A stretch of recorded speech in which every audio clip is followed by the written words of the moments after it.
So we can have a pledge of allegiance to the flag. I pledge allegiance to the flag of the United States of America and to the republic for which it stands, one nation, under God, indivisible, with liberty and justice for all. Have a seat.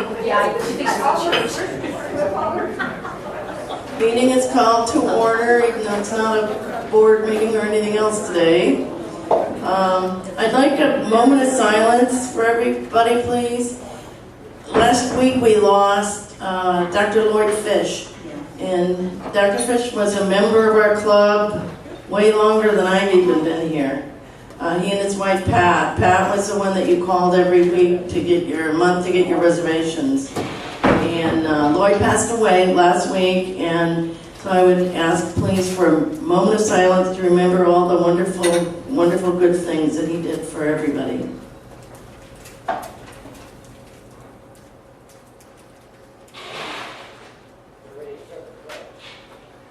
Thank you. I don't know if there's going to be a service for Lloyd. Has there been anything announced, Joyce? No? Probably in November. Yeah, but we'll keep you all involved in what's going on with that. I wanted to tell you briefly, there's a lot of Charlie Crisp materials. Take whatever you need. Maureen has a lot of materials from Ready for Hillary, and she'll be handing those out and working with you on that. Please leave today with a bumper sticker for Charlie on the back of your car. There's plenty over there, and like he says, it's a rolling billboard for the campaign. So, Steve Sherman is selling tickets for our lottery sale on the quilt. If you're interested in buying tickets for that, it goes to our mentoring fund. It's our one big fundraiser thing we're doing. There's also going to be a fundraiser for Nan Rich.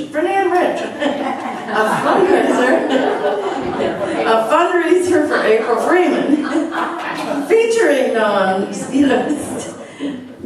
with Ann, and that's going to be after our meeting's over and after lunch is over. It's in, I believe, the Crow's Nest bar that's here in the club. So they've arranged all of that. The other thing I can tell you is the reason I'm all dressed up in my Quality Florida stuff is that as soon as everything's over here today, we're heading out to Pride Fest, which is at the Alliance of the Arts, and it's an all-day affair, and you really do not want to miss it. It's going to be absolutely incredible. Now I'm going to introduce you to Dr. Maureen McKenna. She's president of Democratic Women's Club of Florida, and she's graced us with her presence today. We are so excited that she got to come down and see all of you and see how our club runs. So I will turn this over to Maureen.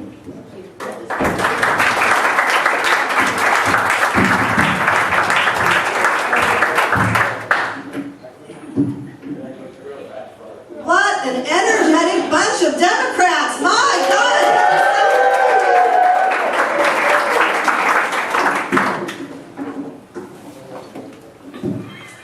It's been a while since I've been here, and I had the pleasure of your company. So I'm happy that I'm here today. If anybody has not received a lapel sticker that says "I'm ready for Hillary," when we're eating, please feel free to come up and get it. Secondly, you will see on your tables, on your chairs, and if you haven't received one, let me know, a little brochure. Inside, you can put your contact information, and when you hand it to me, I give you a bumper sticker that says "I'm ready for Hillary." So I'm sitting over here. I want to start off by saying that I am very proud of you. I am proud of Charles Messina for running for House State District 76, and Will Bronson for Congress District 17. But I have to also say,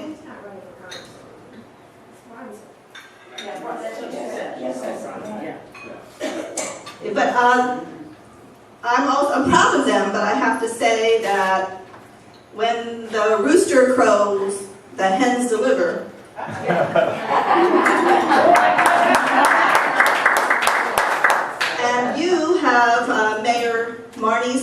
Casey from Cape Coral. Debbie Jordan, please stand up, running for our county commission this county. And April Friedman for Congressional District 19.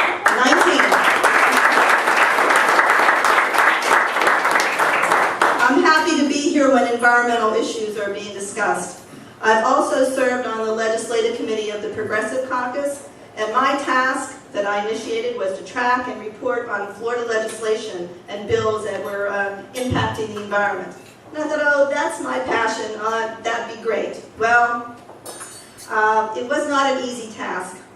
I began tracking bills submitted on issues such as the use of plastic bags in grocery stores, labeling of GMO foods, land development, water preservation, wildlife preservation, and it went on, seemingly indefinitely. It was above my pay grade. It was a lot for me. And it taught me that Florida is really, truly representative and is ground zero in the battle for our earth.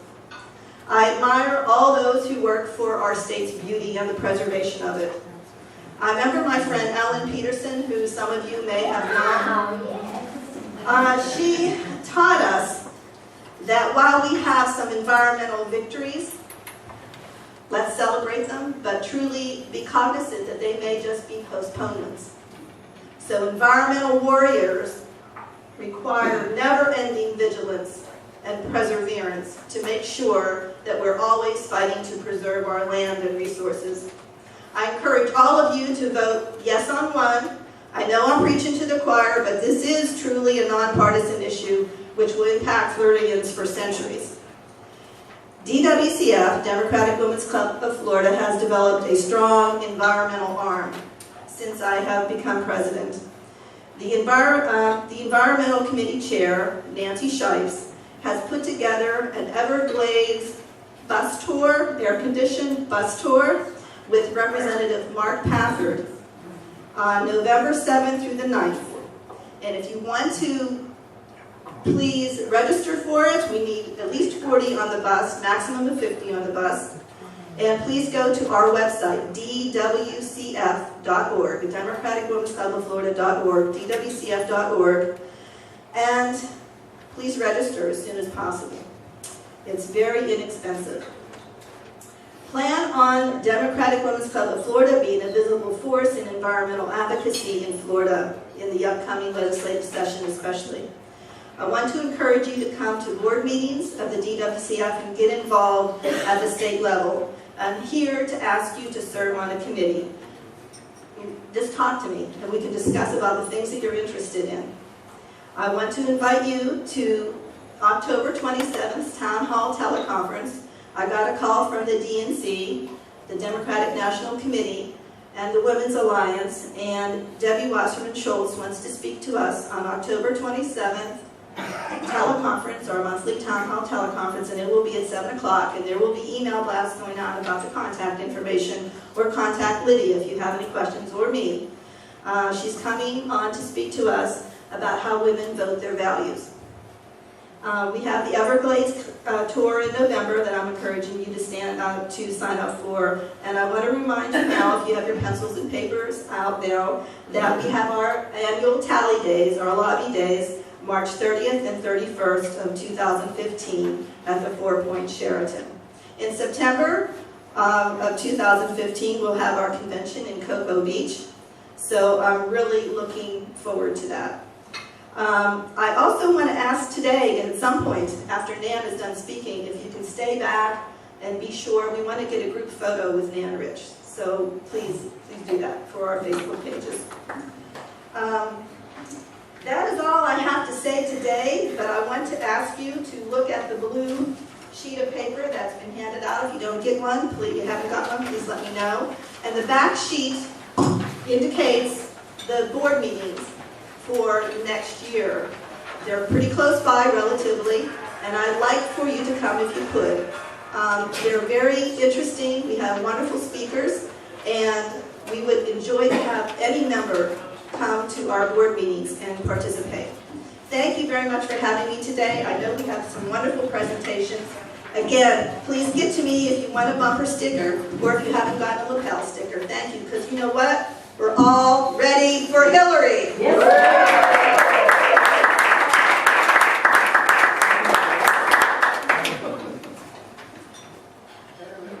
Good morning, everybody. I have the pleasure of introducing 3 outstanding speakers that we're going to hear from today. This morning, in preparation for voting for November, our theme for this meeting is Florida's Environment and Amendment 1. Our featured speakers include our own local environmental gurus, Ray Judah and John Scott.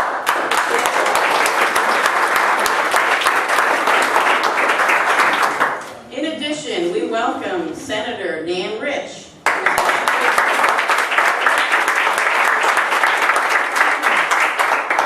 Former Lee County Commissioner Judah is a strong advocate for providing a balance between management and growth and responsible stewardship of our precious natural resources.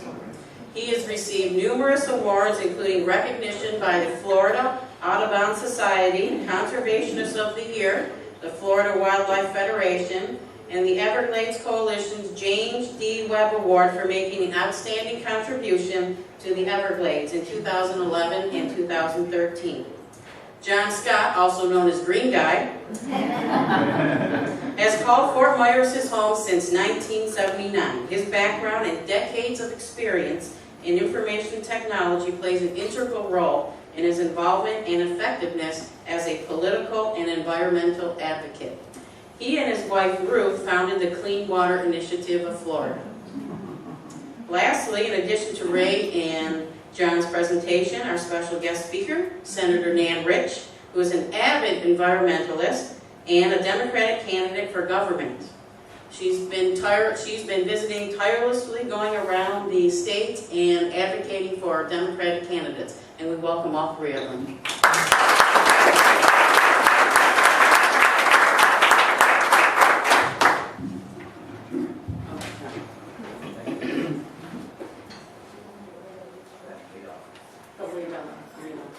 Just before you do that, you want to introduce your wife too from Sierra Club? Sure. Back up, John. There we go. All right. I need to tilt it up just a little bit. Okay. This is my wife Ruth over here. She's working on the she's a lead. She is the in case any of you are unfamiliar, the Floridians Clean Water Declaration campaign. She's the Florida team lead for the data team for that campaign. So if you would like to know more about the Floridians Clean Water Declaration campaign and sign it, we just recently had Charlie Chris sign it at the New Image Tabernacle event on Monday, and that was a very big deal because as you probably well know, Rick Scott and Kurt Clausen, neither one would sign a non-binding, non-political 239-word document that is all about clean water. Of course, they would sign it. And Nan signed it months and Yes, Nan signed it in February. along with Can you hear me? Debbie Okay. Jordan back there, and Larry, I think you can hear me. Yeah, you can. April Freeman. Can you hear me now? Yes. All right. Good morning. Morning. We fired up and ready to go? Yeah. All right. That's what I want to hear.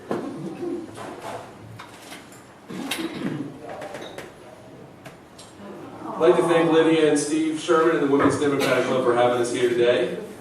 It's an honor to be here with you speaking about something that's very near and dear to all of our hearts, preserving Florida's natural resources.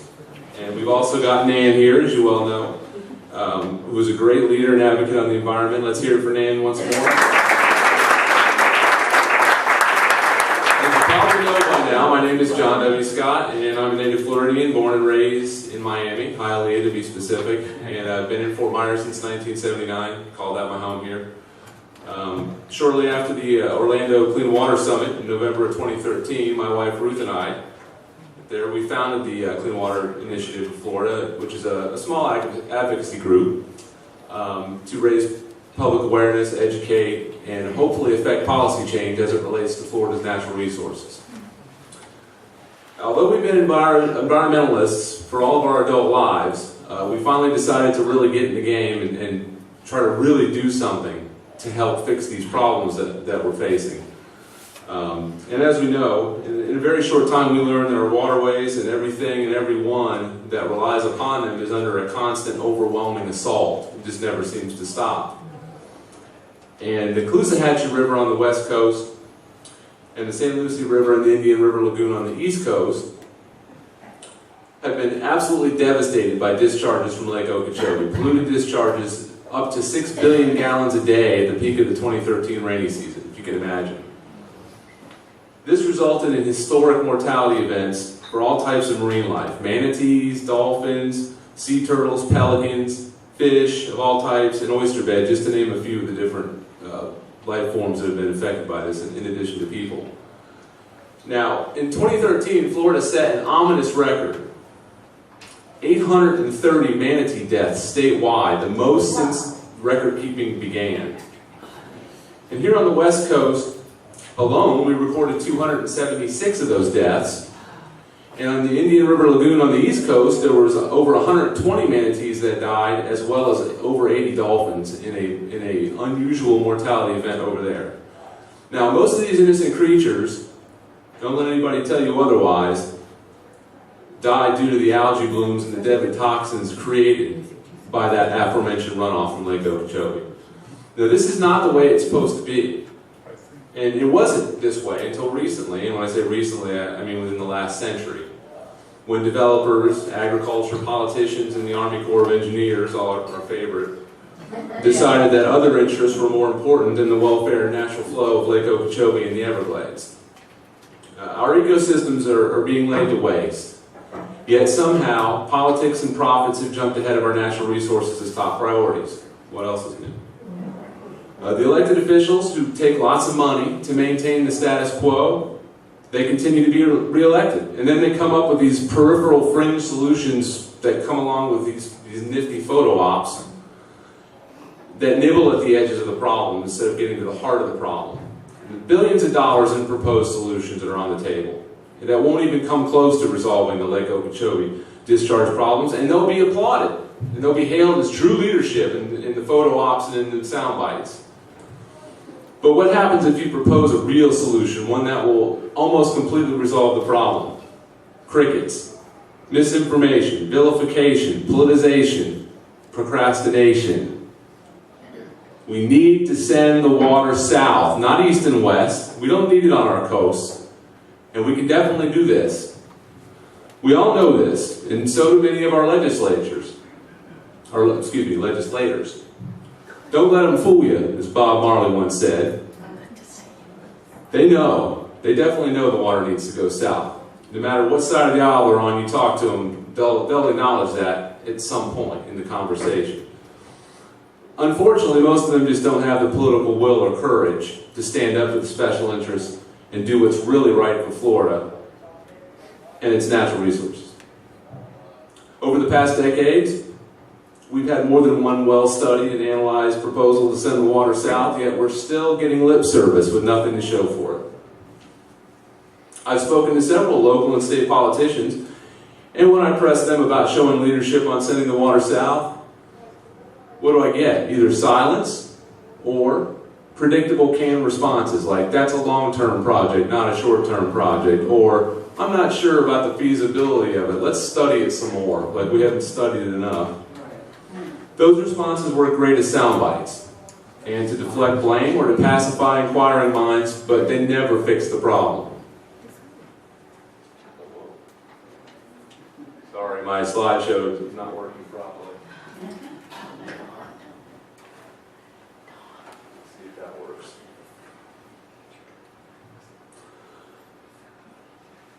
Polluters and special interests. They often get their way because they always have more money. The agricultural industry, for instance, has spent billions of dollars on campaign contributions and lobbyists over the years, resulting in absolute power at all levels of government.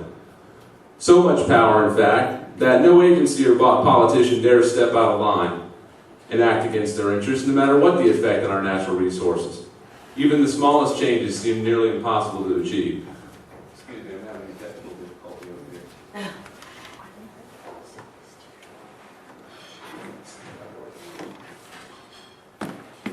this point, you might think I hate agriculture.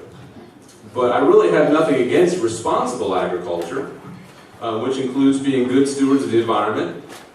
And if anyone in this room were to dump toxic waste into our waterways, what do you think would happen? You get fined, you go to jail, or both. The agricultural industry, however, notably the sugar industry, can back pump billions of gallons of polluted runoff into Lake Okeechobee each year with no penalty. What we've witnessed in this state for close to a century now is anything but responsible. In fact, it's criminal. Privatized profits and socialized cleanup is not by any measure fair to the taxpayers of the state or to the natural resources of our state.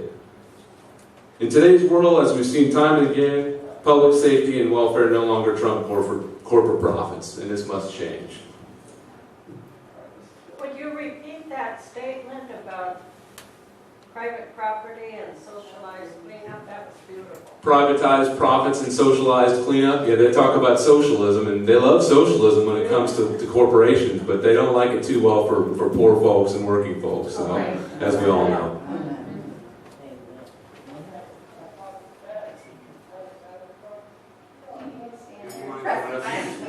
I'm sorry. Okay.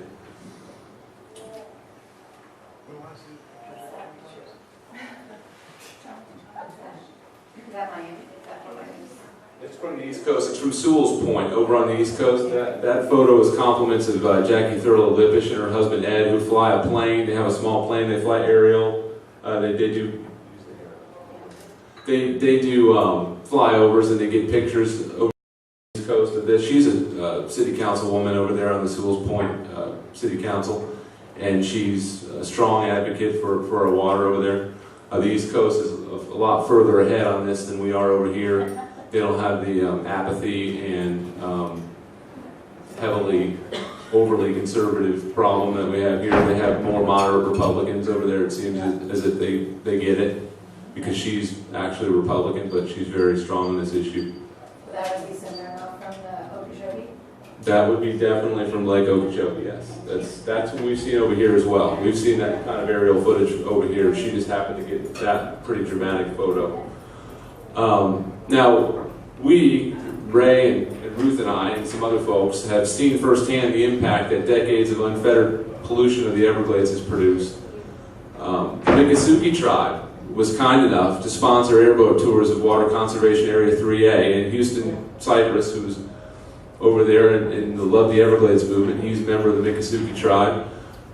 He was gracious enough to take us on a tour of the beautiful tree island that some of his family grew up inhabiting, and generations of our Native American brothers and sisters thrived off the land and water, but no more. They can't do it anymore. They can no longer hunt the animals for food, eat the fish, or drink the water due to high mercury content and pollution. I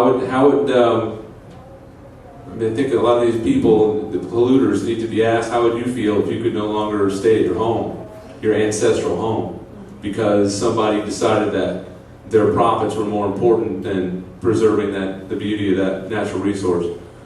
It's heartbreaking. And then there are people that are funded by the sugar industry who are going around suggesting that any solutions, as environmentalists supposedly, must include shared adversity.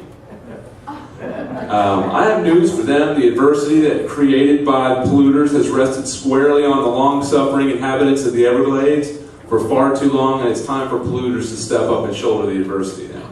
That's how I feel about it. Now, the health of Florida's natural resources also affects our economy, for those that want to look at this through a dollars and cents perspective. We have a $65+ billion per year tourism industry, and the only thing required to make sure it keeps thriving is to preserve our natural resources. This isn't rocket science. Why aren't our agencies and officials as concerned about preserving our tourism industry as they are about serving the agricultural industry?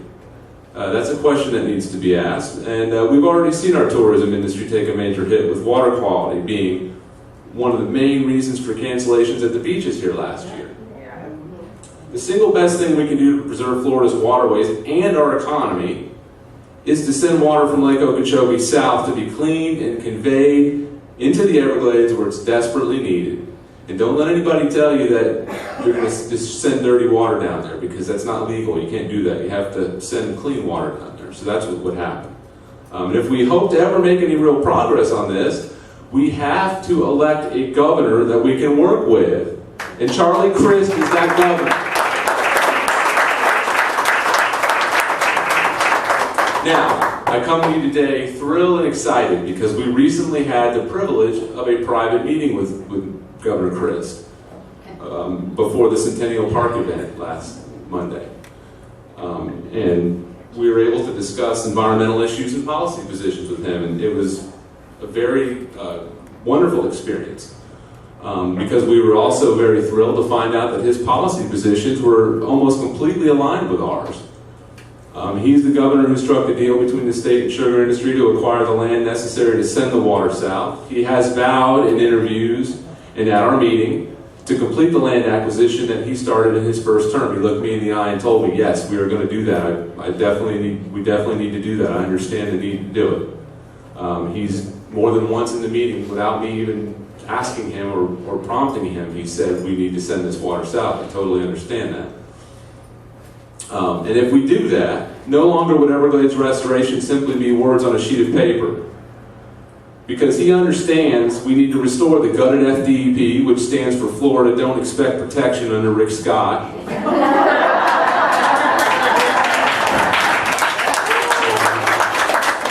And appoint people to SWIFMUD, or South Florida Water Management District. SWIFMUD is Charlie Crist's term, by the way, and I thought that was amusing. That will once again put water quality ahead of agriculture. On every environmental issue, he's with us. Water quality, Lake Okeechobee discharges, Everglades restoration, opposition to Sugar Hill. For those of you who are unfamiliar, the sugar industry is planning a suburban sprawl, 67 square mile city in the land that coincidentally we would need to acquire in order to accomplish the goal of sending the water south. He's opposed to oil drilling and fracking, thankfully. And he is a strong supporter of renewable energy. Solar energy in the Sunshine State. Who would have thought? Now, he's also, just as importantly, he's also accessible, as evidenced by the ease of which we were able to get this meeting with him. He was eager to listen and learn about these issues, which is a very stark contrast to Rick Scott, the great hider, the great dodger, he who shall not be named. For all the Harry Potter fans in here. Despite running in 2010 on a platform strongly opposed to taking special interest money from the sugar industry and other polluters, Rick Scott has been bought by every big money special interest polluter you can imagine, most notably the sugar industry. His recent trip to King Ranch is just one example from a long list. Not only did he and many legislators enjoy an all-expenses-paid hunting trip to Texas, but immediately following that trip, he appointed a King Ranch executive, Mitch Hutchcraft, to the South Florida Water Management District. Wow. You can't make this stuff up. His events and campaign stops are rarely announced far ahead of time, where he shows up with little to no notice, and when he expects to run into people who don't agree with his atrocious environmental policy, he's nowhere to be found. He has not and will not give any of us the time of day.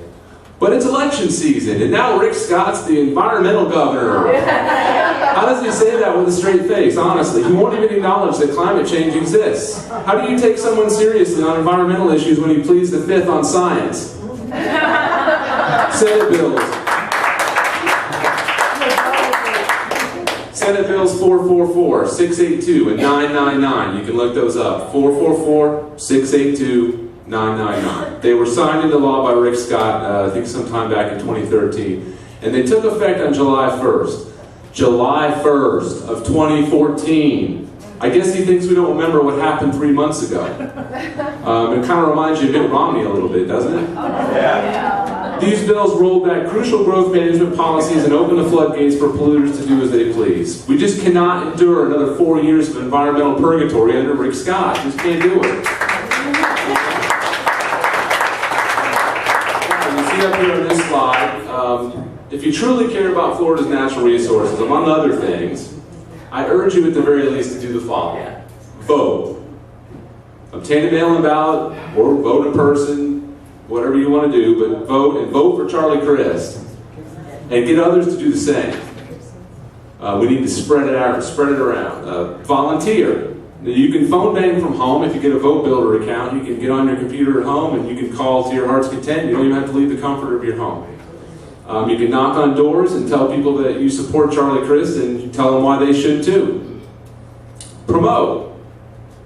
Spread the word on social media. I think we're all kind of already doing that anyway, but we should become as aggressive as possible on doing that. Make sure you're doing it on as many social media outlets as possible: Twitter, Facebook, Reddit, LinkedIn, whatever you're on. Do it on there. By email and by word of mouth among friends, family, and strangers. Donate. I mean, it's obvious, but even $5 can make a difference. So please donate whatever you can afford, because Rick Scott's outspending Charlie Crist 3-1 right now, and we've got to defeat this guy. And also, I would like to note that even though he's outspending him 3-1, Charlie Crist and him are back and forth in the polls. So that shows you that he's a terrible candidate that's being propped up by millions and millions of dollars. So, in conclusion, let's remember in November and set Florida scot-free.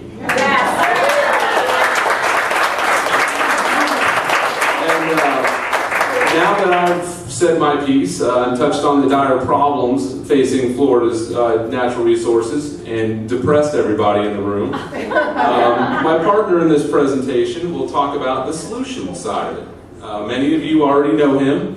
Ray Judah served for 24 years on Lee County's Board of County Commissioners and is currently the coordinator of the Florida Coastal and Ocean Coalition. Everybody, please welcome my friend Ray Judah.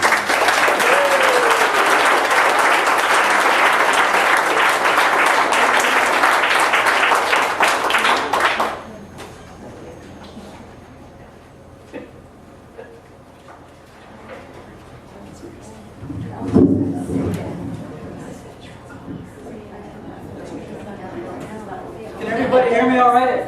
Yes.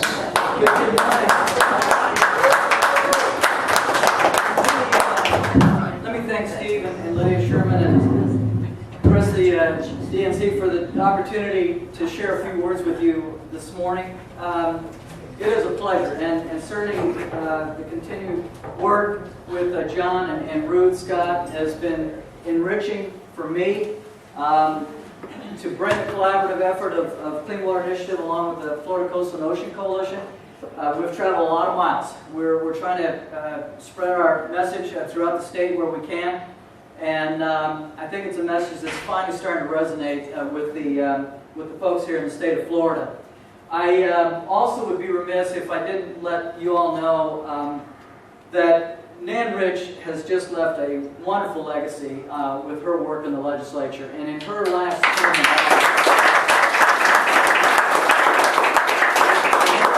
in office, you can thank her from the standpoint that some 5-6 years ago, a lot of communities, including Lee County, Sanibel, Fort Myers Beach, Cape Coral, adopted local fertilizer ordinances. Many of you know, of course, all that nitrogen and phosphorus that gets into our water creates the problems of what you saw here, along with the discharge from Lake Okeechobee, feeding the algae blooms, the red tide and the red drift algae blooms, blue-green algae.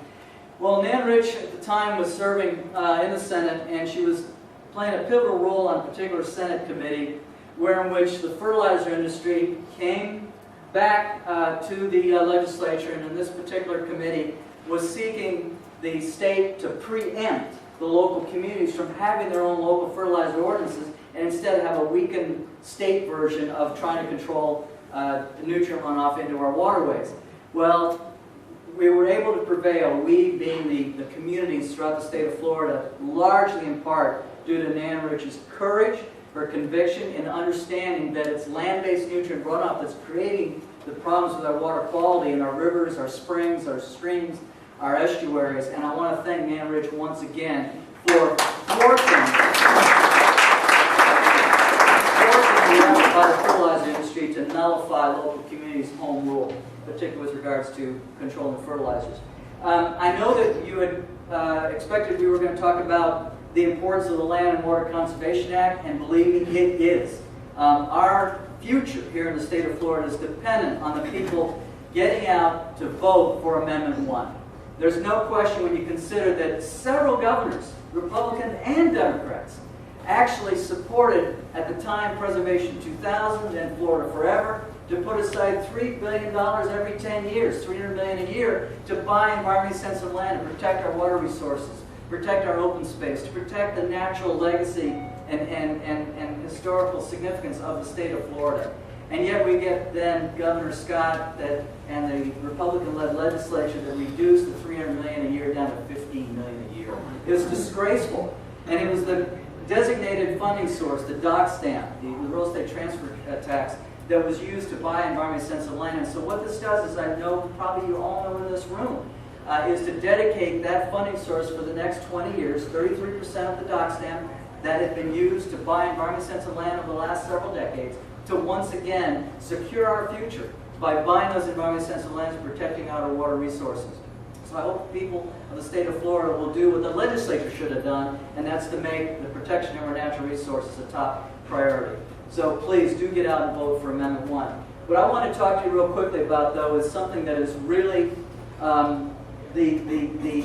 probably the most damaging impact to the entire coastal estuaries of the west and east coast of South Florida, and the Everglades, and Florida Bay, and the Keys.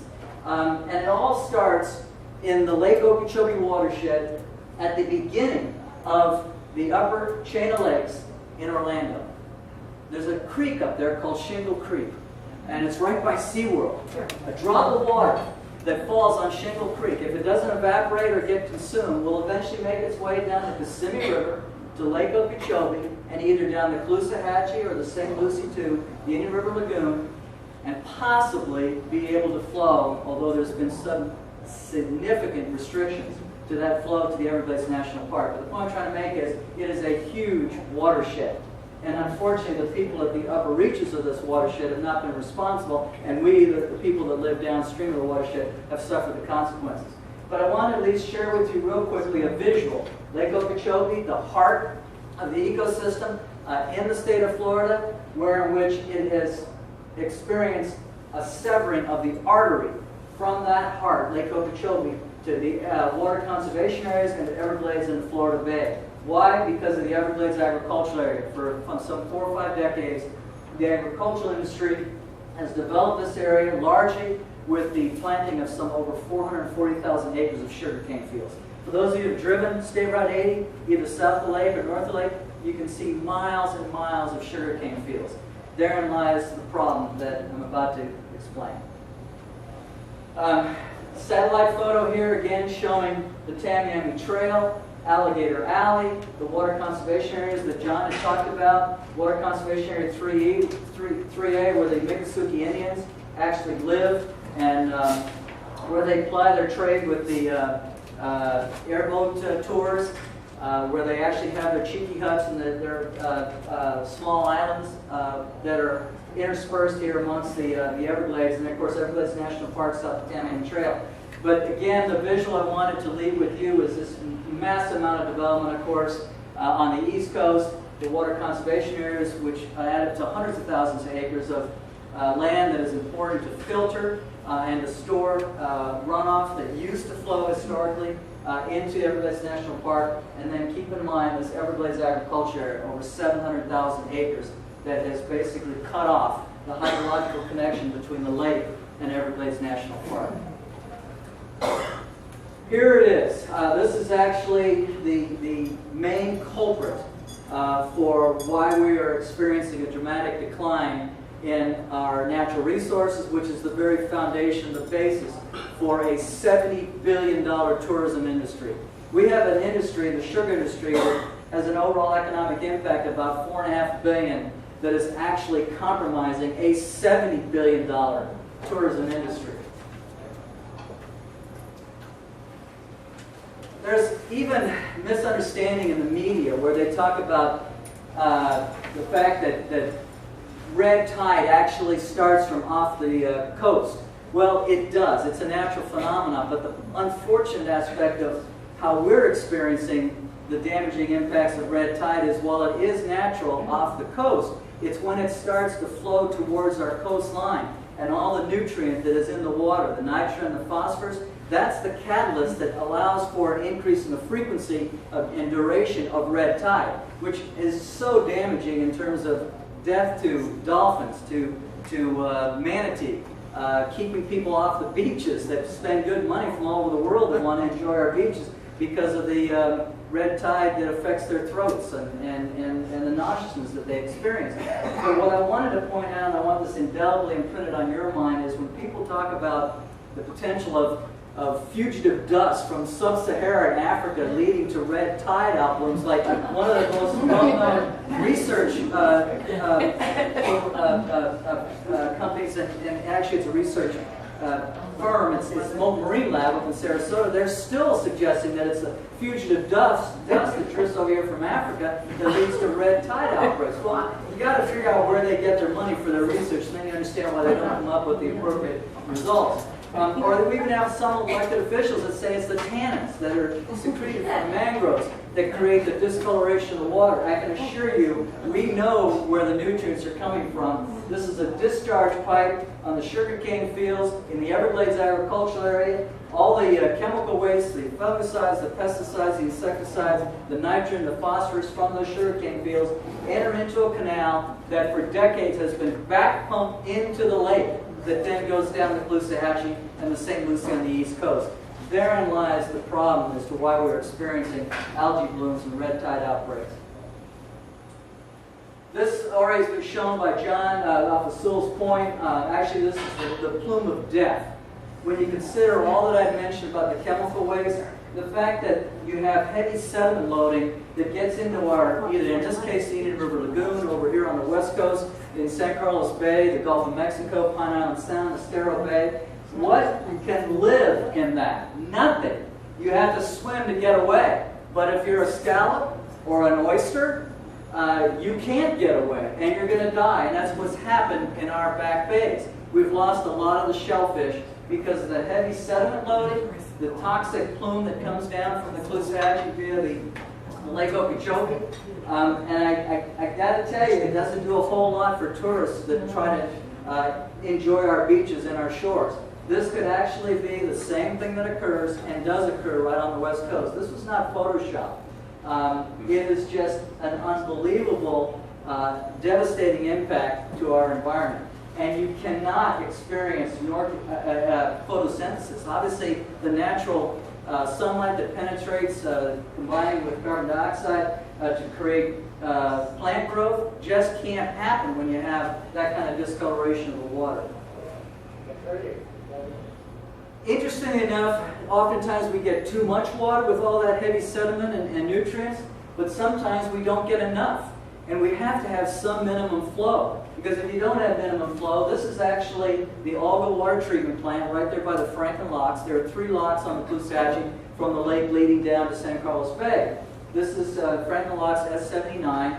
And when you don't have enough flow to keep the water flowing down the Caloosahatchee, you get a buildup of blue-green algae. This is toxic to fish and wildlife. It's toxic to people. We get Lee County Health Department at some times of the year issuing public health warnings. Don't come into contact with this water. And the water treatment plant has to close down because of the impact to taste and odor, costing all of us a lot of money in that the 40,000 customers that rely on the Alga water treatment have to have a mutual aid agreement with Cape Coral or one of our local Lee County sources from other supply areas in order to provide potable water supply when this plant is shut down. You also get hypersaline conditions. When you don't have minimum fresh water flowing down the Caloosahatchee, the water gets a lot more saline. When you get heavy salt concentration of water, you get the destruction of the freshwater Vallisneria or tape grass, which is so important as part of the life cycle for shrimp, for crab, for snook, redfish, grouper, and also there's no food left for the manatees to eat. They have to then go down river to try to get more food from the Thalassia or sea turtle grass in the back bays and estuaries, and that puts them in harm's way with boats during the winter months. This is actually red drift algae. It was taken in March of this year. John had a picture that showed a more pronounced effect of red drift algae. It's because of the nutrients that are in the water. We don't have the major currents like the Gulf Stream on the Atlantic that flush the nutrients offshore. Here are our nutrients that come down from the lake via the Caloosahatchee and into our back bays and estuaries. They just sit, and when the optimum conditions are right in terms of warm water, you get a buildup of this red drift algae, piles up on the beaches. It's a major devastating impact to migratory birds. It obviously doesn't do well for tourists that want to enjoy the beaches. But this happened in March, and it's because of nutrients that just kind of stay around in the system. About 10 years ago, Jensen's Marina, where a young lady had to clean up the dead fish, all the white you see there, the dead seagrass, and just having to deal with the devastating impact to all those businesses that rely on a clean water and a healthy environment. As John mentioned, 276 manatees died right here in Lee County, again because of red drift algae. So many of them died, they actually had to take bobcat bulldozers and have mass graves. It's just deplorable what red drift algae does to our fish and wildlife. This is, to me, the photograph that says it all. We have an aerial that was done by the South Florida Water Management District and a photo that was taken in August of last year, superimposed on the aerial. You can see Lake Okeechobee, you can see the Caloosahatchee, and then St. Lucie over to Indian River Lagoon. You have the Water Conservation Area and then the Everglades National Park. And you notice this area again, that's the Everglades Agriculture Area, it's high and dry. It's because the South Florida Water Management District that's charged with providing water supply for industry, for residential, for agriculture, and for the environment, kind of like leaves the environment off its list. And this is a classic example where the South Florida Water Management District manages the water 18 to 24 inches below grade, no matter what the seasonal fluctuations. So if you remember last year, we had a ton of water, monsoons, heavy rains. Yet this area in August of last year, while we were all drenched and having to suffer from the consequences of the massive discharges from Lake Okeechobee that were affecting our coastal estuaries, the Everglades Agriculture Area was high and dry because the district manages those lands, the South Florida Water Management District manages those lands to provide optimum growing conditions for the sugarcane industry, to the exclusion of everything else and to the detriment of everything else. And that picture says it all, because again, it was taken in August of last year. By the way, the water that's here in the Everglades, that's not from drainage from the lake. As I said, that water has been severed. That's simply from rainfall. That's how much rain we got last year. But the Everglades is high, the Everglades Agricultural Area is high and dry. The Audubon of Florida did a really tremendous service for all of us a number of years ago. They actually looked at the water budget for the Lake Okeechobee watershed. They determined in an average annual year, you get about 4.7 million acre-feet of water.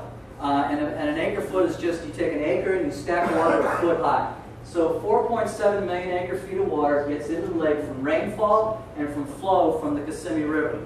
Because the lake is 430,000 acres, it's a large surface area, about 2.5 million acre-feet evaporate, which leaves this figure right here, 2.21 million acre-feet of water. Approximately 1 million acre-feet goes to the Caloosahatchee, 44%. Approximately a little over 442,000 acre-feet go to St. Lucie and Indian River Lagoon. 500,000 acre-feet go to agriculture, and then a little bit gets distributed to Everglades National Park. Here's what's interesting. If you look at the discharge point at the Moorhaven Lock, right there at the lake as it goes into the Caloosahatchee River, that 900 cubic feet per second is equivalent to 6 billion gallons a day. That's as much water that we in all the state of Florida, for potable consumption and for agriculture, use in a given day. And the district wastes that much water a day, literally for months during the wet rainy season, because they don't store it or treat it in the system. They just discharge it down the Caloosahatchee or down the St. Lucie. Last year alone, the San Juan Captiva Conservation Foundation, using gauges, determined that there was actually 7,400 cubic feet a second that was released for 4 straight months. That's about 4.7 billion gallons a day. You'd think that's a lot of water, But when you put it in perspective, and you've all heard about the C-43 reservoir that's supposed to be built with the Water Resource Reform and Development Act to the tune of $1 billion, that C-43 reservoir, and that's something that Rick Scott is promoting, that is going to be our relief from the excessive releases from Lake Okeechobee, will only hold 170,000 acre-feet of water. That's equivalent to 55 billion gallons of water. We had over 500 billion gallons of water that was discharged from the lake down the Caloosahatchee River. So you have a reservoir built to the tune of $1 billion of taxpayer money that will only store 10% of the runoff from the lake. How is that going to alleviate the devastating impacts of the massive discharges from the lake? It won't. It's an engineering solution supported by the sugar industry. It's not an ecologically sound solution that will properly convey and store and treat the water from the lake. By the way, there's a reservoir that's under construction in Martin County called the C-44 reservoir. That's not even taking any water from the lake. It's only taking water from the surrounding agricultural land. It only stores 16 billion gallons of water. So all these reservoirs that are built into the Comprehensive Everglades Restoration Program, when you look at the water budget, the availability of the storage is insignificant in terms of addressing the problems with the massive releases from Lake Okeechobee. Here's what needs to happen, and Governor Crist had it right. If you remember, during his term of office, he had actually fashioned an agreement to buy the entire asset portfolio of the U.S. Sugar Company, and it was to buy 187,000 acres. Because the Tea Party was against it, because Rick Scott campaigned against it, because Charlie Crist was already finishing up his term and was actually being distracted by running for the U.S. Senate. Unfortunately, the planets were not lined up to be able to complete what his vision was, and that was to buy out the 187,000 acres of land owned by U.S. Sugar. In order to facilitate a flowway in the Everglades agriculture area, we need to assemble enough parcels. In fact, about 50,000 acres. That's it, 50,000 acres.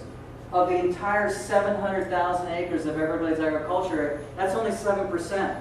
And of the availability of sugarcane fields, that's only 15%.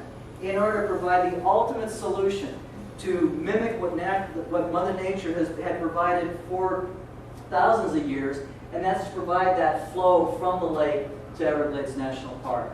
So by buying the 50,000 acres in the existing sugarcane fields, converting it to shallow freshwater wetlands, small reservoirs, you have a dynamic storage and a flowway that allows for the retention, the treatment, and the conveyance of water to the south. Interestingly enough, I was just over at the 6th Annual Southeast Florida Regional Climate Leadership Summit on Miami Beach. And for those of you that have been to Miami Beach recently, it's really fascinating. Broward, Miami-Dade, Palm Beach County, and Monroe County back in 2009 developed a Southeast Florida Compact. And what that did was a recognition that they're experiencing devastating impacts of sea level rise. We have people all over this country still debating climate change or sea level rise. Those folks are experiencing it. Even during warm, sunny days, they are experiencing flooding in their streets. And people in Mercedes and BMWs are driving around thinking that's fresh water. It's salt water. It's destroying their chassis of their cars. But what's happening is because of the sea level rise, it's already flooding neighborhoods, it's flooding streets. They are now coming up with a resiliency plan to provide for pumps, for backflow preventers on their piping system. Now for any new development, the structures have to be elevated. New construction of roads have to be elevated. They are preparing for the new reality of sea level rise. And what they're basing their preparation on is a sea level rise of 24 inches by 2060. That's not that far away. So while we're talking about it, they're acting on it. And I got to tell you, if we're able to restore that flowway, think what it would do to allow again for that fresh water to be pushed down towards the south and prevent the saltwater intrusion that right now is occurring to the Biscayne Aquifer. The aquifer that all of Southeast Florida is dependent on, 7 million people. on the Biscayne Aquifer. But if you can once again redirect that fresh water, not only can you restore our ecosystems, but you can end up thwarting the advancement of saltwater intrusion from sea level rise. So again, all we need is 50,000 acres, but Rick Scott is opposed buying any more land to bring it into the public sector. Certainly, the Amendment 1, the Land and Water Conservation Act, if it were to be approved, would allow us to be able to have the funding availability to buy the necessary land. Certainly, the BP oil suit, the Deepwater Horizon oil suit, there's money there. The South Florida Water Management District can restructure their long-term capital improvement program that provides more money. And Charlie Crist administration validated using bond funding to be able to buy the land. So it can certainly happen as long as you have the right leadership that pushes it. Well, that just happened to be Ray Judah there. I was kind of the sugar industry got so. I have to share this with you because in 2010, you remember the decision by the Supreme Court where they said corporations are just like individuals, therefore no restriction on funding for political campaigns? I can tell you that decision really opened up the floodgates because now political action committees have no restriction on the amount of money they spend. Typically, a county commissioner will spend maybe $80,000 to $120,000 to run for office. I've never spent more than $87,000. The sugar industry must have felt that I guess I threatened them because they spent by working through political action committees that contributed to political action committees that ultimately contributed to let's see, what was the one that they used here? Paid for by Florida First. If you drill down and you look at how Florida First got their money, it was the fertilizer industry, it was the sugar industry. In fact, the sugar industry spent $750,000 to unseat me a couple years ago. So obviously this is what Charlie Crist has to deal with and so many other wonderful viable candidates because of corporations and their unholy alliance with the Republican Party. I'm a Republican, but this is not right. And we need to have an equitable level playing field. Hopefully with the appropriate election reform someday we'll get that. But at this point in time, even though I received a lot of flack by being part of the Charlie Crist press conference the other day, I would do it again in a heartbeat. I'm a Republican, but I support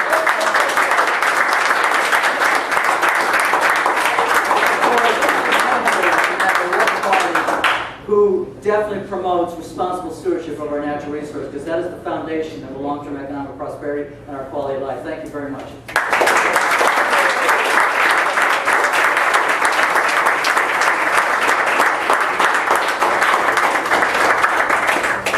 Wow. We're running a little short on time. Lydia just informed us, so we'll do Q&A. If you have any questions or answers, whatever, for Ray and I, we can do that during lunch. If you have any questions. All right, thank you so much. I'm so sorry. I apologize. Kelly, I am so sorry. John and I, we rely on corporate sponsorships and grant funding, but we also do some fundraisers, have a little fun with it. If you'd like to be a guardian of the water, they're $20. Kelly, I just met. She's a wonderful model.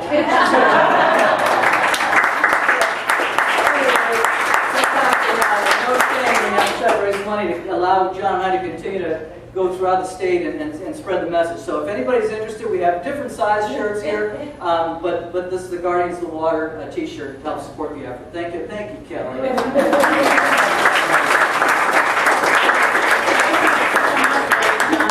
That was excellent. When I used to visit here 30 years ago on spring break, beaches did not look like they look like today. So that's just from an outside look of someone coming in.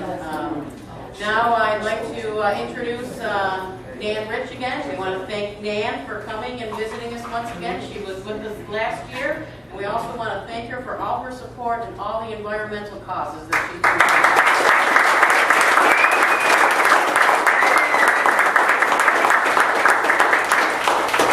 Thank you. Ray apologized for taking so much time. And let me tell you what, the beautiful thing with Ray is that no matter how much you think you know, after you listen to him, you know a lot more. That's really important. So I'm going to just move this out of the way if you don't mind for a minute. So, well, it's good to be back in Lee County. Thank you to my dear friends Lydia and Steve. I just want to say that you know, one of the most wonderful things about running a statewide campaign are the people that you meet. And I have been fortunate enough to have done this for 2 years. Unfortunately, the outcome isn't what I wanted.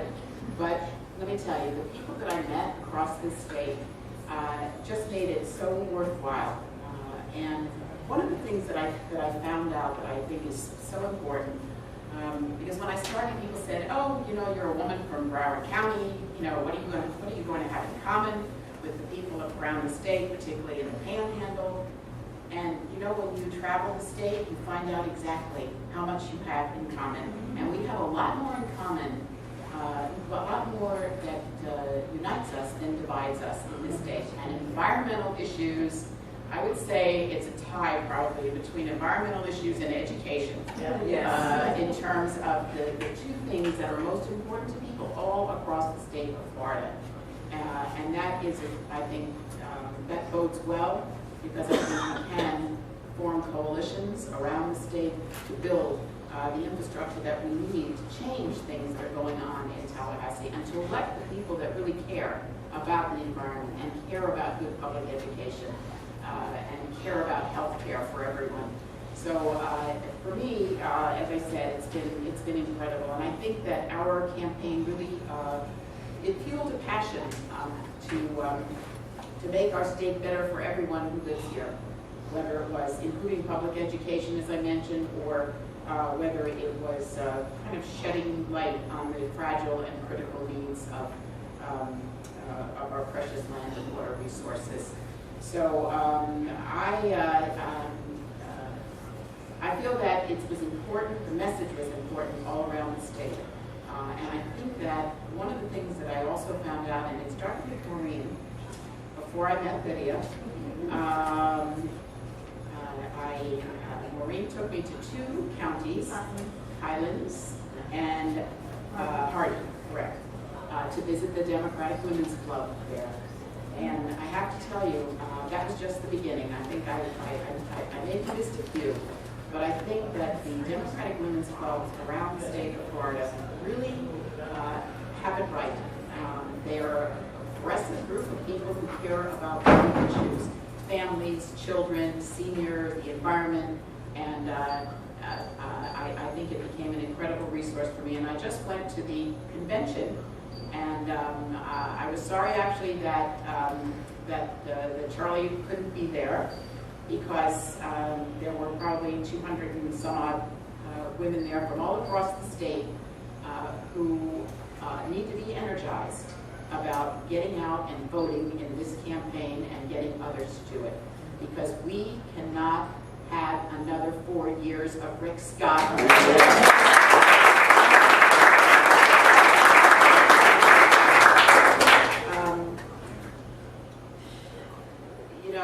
I don't want to spend too much time on the environment now, since these two, John and Andrea, have done such an incredible job. But I do want to mention that I had the privilege of going to 2 of the water rallies, the Clean Water Initiatives. The first one here, and then I went to the one over in Stewart, which was outstanding. And again, it shows you what kind of an infrastructure, what kind of a network can be built around this state, around what is, arguably, and I don't know why anyone would argue against the fact that clean water is the key to sustainable life in Florida. And if we don't have it, we really don't have much of anything. So I really just congratulate what the 2 of you are doing and the people that are involved with you. As far as the amendment, I want to just mention that nearly 1 million people signed the amendment number 1. That ought to say something right there. That many people around this state signed the petition to put it on the ballot, and as you know, it is on the ballot for November 4th. I want to remind everybody that the amendment, it doesn't cut other programs, because that's an argument that people give, and a lot of legislators who seem to be almost the only ones against this, to be honest with you, the legislators and the Florida Chamber of Commerce. Which is kind of interesting to me, don't you think? I mean, because they should be responsible for business and having, viable businesses and communities, and all these things that Amendment 1 would be doing helps to create that. But they seem to be on the wrong side of this and many other things. But the point is that, for legislators to say, that somehow this is going to take money away from other things or take away the authority of the legislature. Well, let me tell you one thing. Having been in the legislature for 12 years, the authority does need to be taken away from the legislature.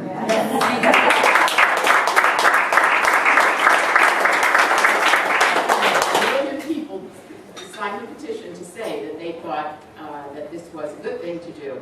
So as I think John mentioned, or Greg, the 1/3 of the stock stamps will go to purchasing sensitive environmental land that is necessary for our valuable water and land resources.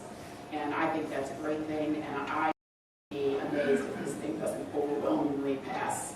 Because everywhere I've been, and since the primary, I have been going all around the state, talking about, again, why we can't have Rick Scott, but also why we need to have this amendment passed so that we can protect those, and conserve those valuable water resources and supplies. That was that part. A couple of other things on the environment, and I have one other issue I just want to briefly mention to you. There are a number of things that Scott has done that really, I think, negatively affect the environment. You've heard a lot of them. He fights federal clean water standards. If you noticed, his Attorney General has joined the suit in the Chesapeake Bay. Why we are having our resources spent on something going on in the Chesapeake Bay is just kind of out, and it's the wrong way to go on top of everything else. We should be focusing here on what we need to do in our state, and it's another reason why I also am heavily supporting George Sheldon for attending.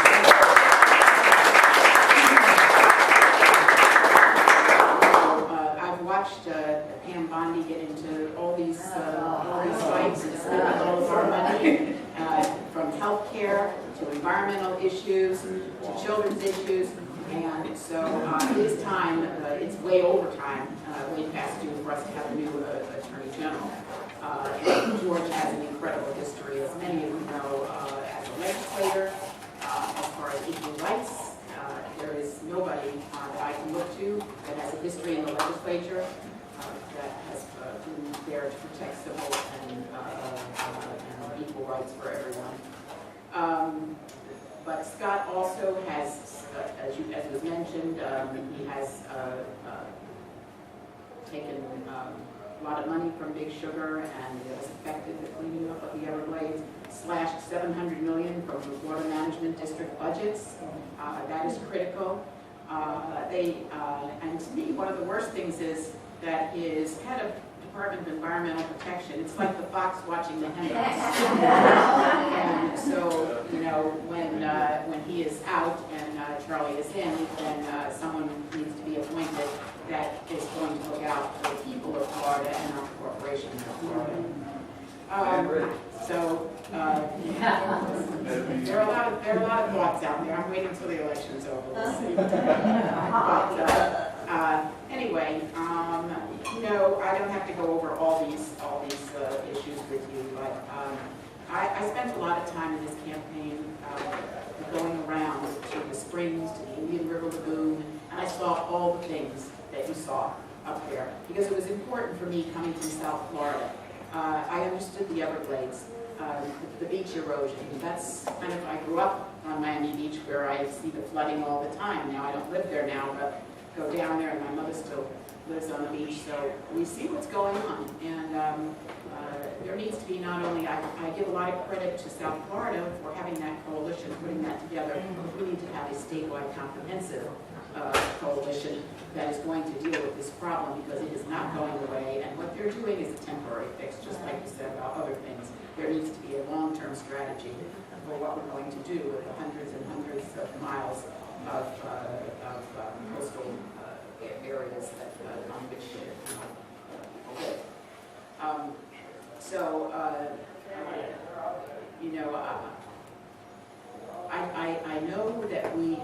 say that Democrats and Republicans alike haven't always done the right thing.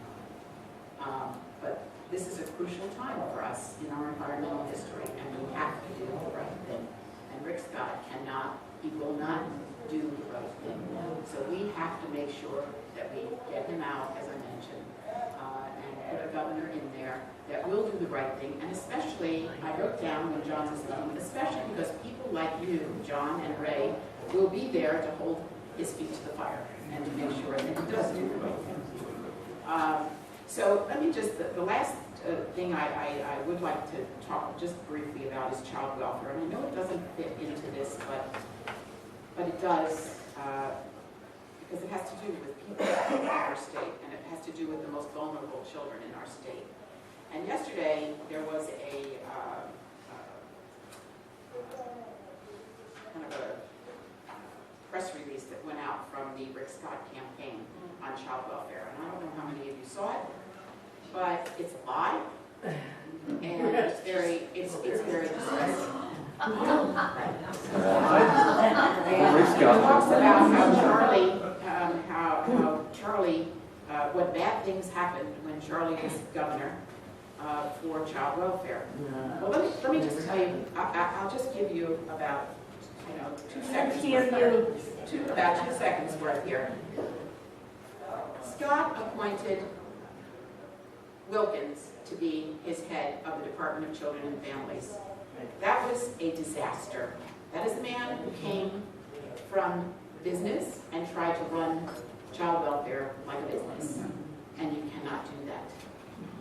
On the other hand, Charlie Crist had Bob Butterworth and George Sheldon as his heads of Department of Children and Families. Now, I am not saying that they were perfect. Lord knows I've been on HHS appropriations my entire time in the legislature, and believe me, I was not happy many times.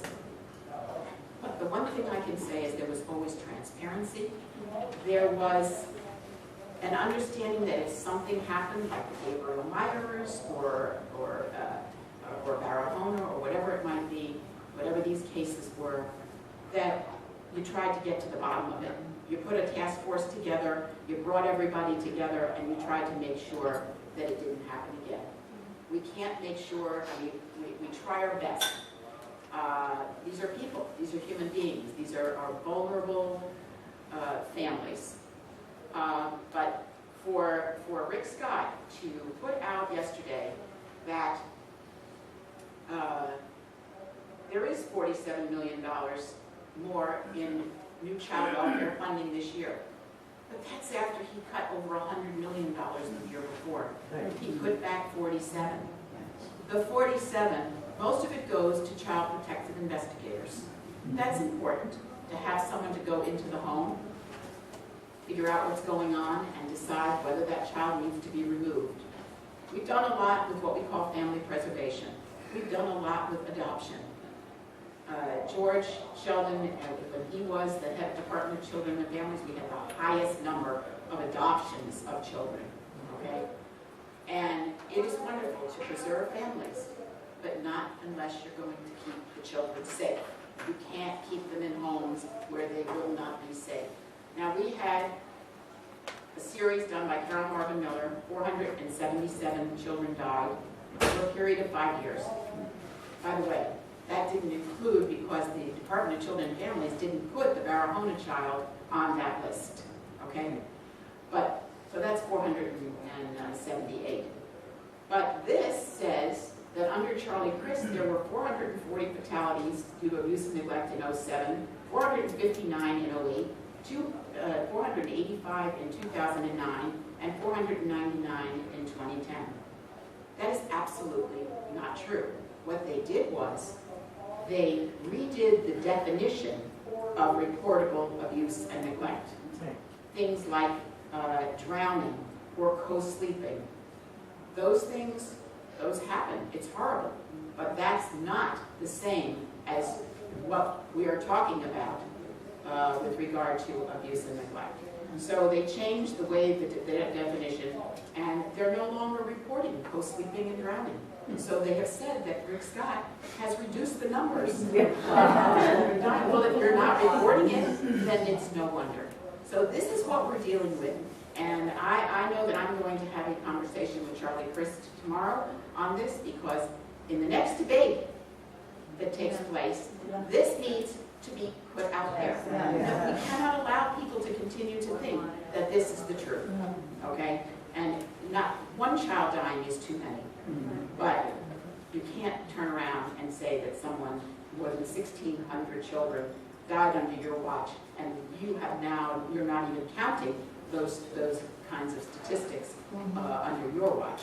So we're going to make sure that that's, that that's out there. But it's just another indication, as far as I'm concerned, about why this man cannot be governor again. We can't have his appointees, whether it's the Department of Environmental Protection, or whether it's the Department of Children and Families, or whether it is Elder Affairs, where we have the highest waiting list ever for home and community-based care for seniors. So the bottom line is, everything is a mess. We have an opportunity. In this state to do something about it, and what we have to do about it is to go out November 4th and vote Democratic.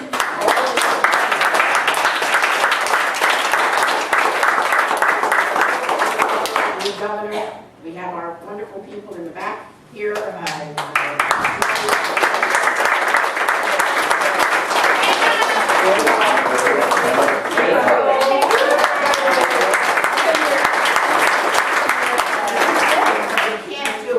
Everybody is energized to do it and gets out and votes, and not only yourself, but other people as well. So I want to just thank you for the opportunity to come here today to really basically thank you. You have been just a wonderful group of supporters of mine, many of you, and I want to thank you. And I will, as I said to John just a minute ago, we'll see what happens in this election, and there's some really good possibilities, and we'll see how it goes, and we'll be the first to know. Thank you.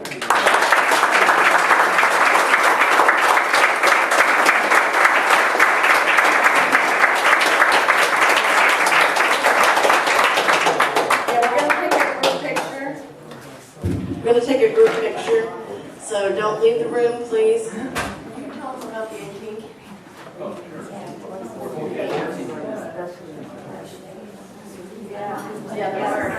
Okay, we have two important events that I'd like to let you know about, and if you can come, and anybody you can turn out and bring with you would be much appreciated. First thing is going to be Tuesday night, October 14th. Actually, October 14th in Naples, from 11:30 to 1 p.m. at the Conservancy of Southwest Florida. They're going to be having a community forum about protecting wetlands, and there's going to be a lot of great information there. There's going to be speakers from the EPA, NOAA, FGCU, among others. And then that evening, on Tuesday night, for a lot of the people here who are in Lee County, at the Harborside, downtown, there's going to be that same community forum, but it's going to be about the Caloosahatchee River as it relates to protecting the wetlands and how that all interrelates. And it's going to be the same panel of speakers there as well. It's going to be a really good night. It's from 6:30 p.m. to 8 p.m. at the Harborside Event Center, downtown Fort Myers. That's the first thing. The second thing is, on October 18th, which is a week from today, we're all going to be rallying for a march, and there will be a panel of speakers there as well, to Rick Scott's beachfront home in Naples. The event is called It's All About the Water. It's sponsored and co-hosted by Stone Crab Alliance and Clean Water Initiative Florida, Food and Water Watch, Florida Coastal Ocean Coalition, among others.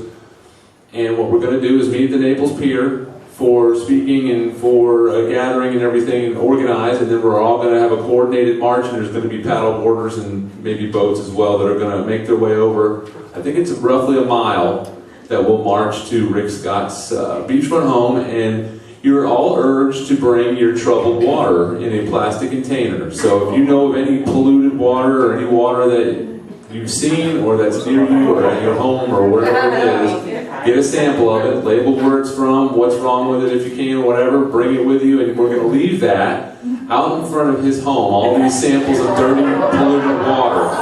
So it's going to be a day of wonderful activism, and we hope that all of you can join us there. So that's what we have for you right now. Hopefully we can see you all there. It'd be great. If we can. That's at, I'm sorry, yes, 4 p.m. at the Naples Pier.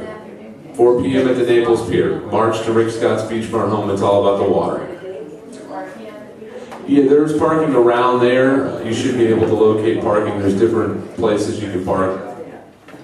So, okay, I think that's it. There you go, Lydia. Okay, does everyone want to like wander up this way, and we'll get together for a group picture for the convention? I guess it's for the list, and we'll hold this too. Yeah.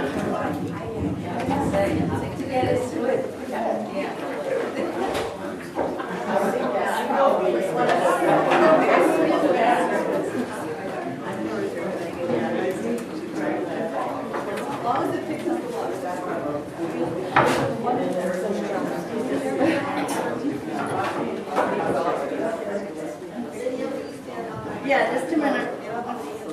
Dave.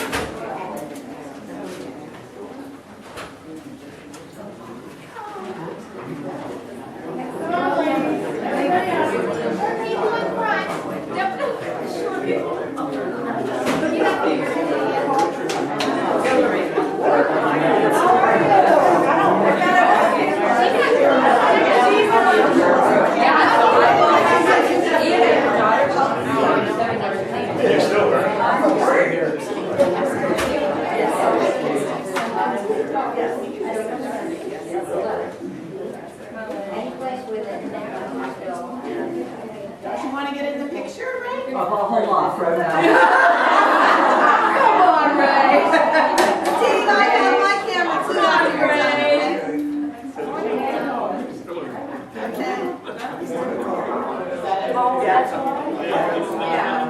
He's a Democrat at heart. He was a Yeah, Democrat. that's right.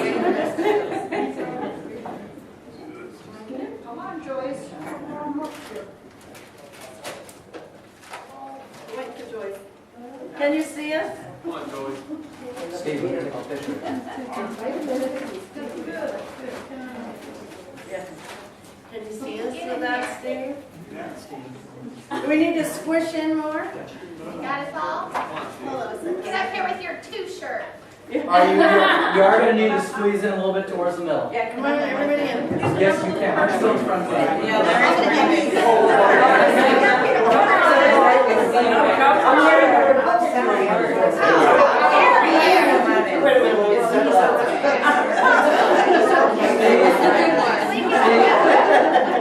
Steve, I need you to crunch in a little more, Steve. There you go. Oh, this is awesome. 1, 2, 3. All right, let me just do one more. And we have another camera. 2, 3. Okay. Great, now another camera. Whoop. You want me to cheat? A tiny one. That's my little one. Okay, on 3.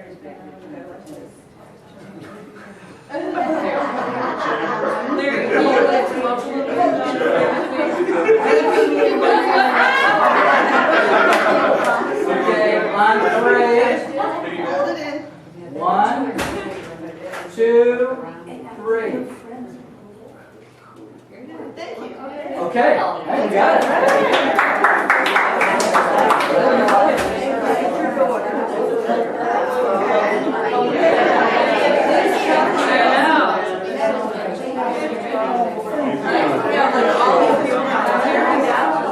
Oh, okay.